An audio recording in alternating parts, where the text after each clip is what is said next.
18 दिनों तक चला महायुद्ध समाप्त हो चुका था। कुरुक्षेत्र की धरती, जो कभी वीरों के पराक्रम की साक्षी थी, अब केवल शवों, आंसुओं और शोक की गवाह बन चुकी थी। यह युद्ध केवल शरीरों का विनाश नहीं था, यह आत्माओं, संबंधों और आशाओं का भी अंत था। इस महाविनाश ने द्रौपदी को 80 वर्ष की वृद्धा सी थका दिया था। उसका शरीर ही नहीं, उसकी आत्मा और चेतना भी बोझिल हो चुकी थी। चारों ओर विधवाओं का विलाप गूंज रहा था। महल के बाहर अनाथ बच्चे दिशाहीन भटक रहे थे। हस्तिनापुर, जो कभी वैभव का प्रतीक था, अब शोक का नगर बन चुका था। उसी हस्तिनापुर के राजमहल में महारानी द्रौपदी निश्चेष्ट बैठी शून्य में निहार रही थी। उसकी आंखों में आंसू नहीं थे, क्योंकि आंसू भी जैसे सूख चुके थे। तभी कक्ष के द्वार पर हल्की आहट हुई। श्री कृष्ण कक्ष में प्रवेश करते हैं। जैसे ही द्रौपदी की दृष्टि कृष्ण पर पड़ती है, उसका बरसों से रोका हुआ संयम टूट जाता है। वो तेजी से उठती है और दौड़कर कृष्ण से लिपट जाती है। द्रौपदी फूट फूट कर रोते हुए, सखा। कृष्ण शांत खड़े रहते हैं। वे उसके सिर पर स्नेह से हाथ फेरते हैं। वे कुछ नहीं कहते, क्योंकि वे जानते थे इस समय शब्दों से अधिक मौन आवश्यक है।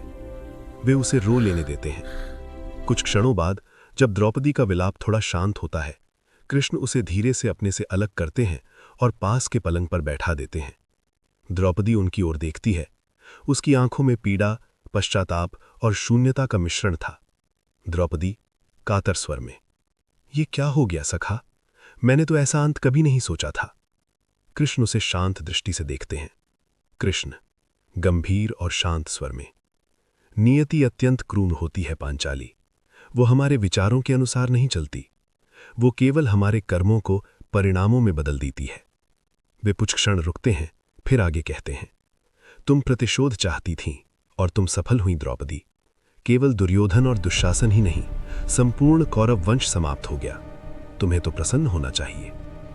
यह सुनकर द्रौपदी का चेहरा पीड़ा से भर उठता है। द्रौपदी व्यथित स्वर में, सखा, क्या तुम मेरे घावों पर मरहम रखने आए हो या उन पर नमक छिड़कने? कृष्ण की आंखों में करुणा झलकती है। कृष्ण धीमे स्वर में, नहीं द्रौपदी, मैं तुम्हें सत्य से परिचित कराने आया हूं।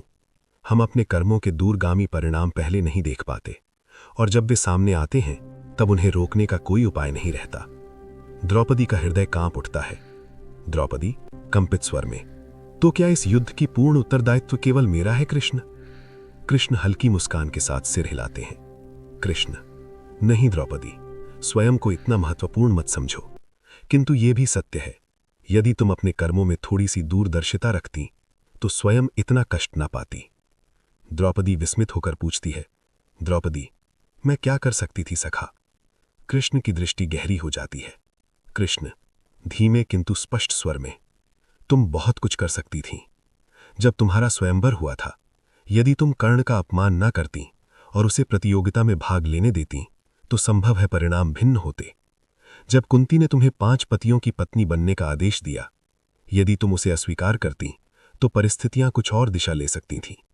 और जब तुमने अपने महल में दुर्योधन से कहा, अंधों के पुत्र अंधे होते हैं, यदि वो वाक्य ना कहा गया होता तो चीरहरण की वो विभीषिका संभवतः घटित न होती। द्रौपदी स्तब्ध रह जाती है। उसके मन में उसके अतीत के शब्द गूंजने लगते हैं।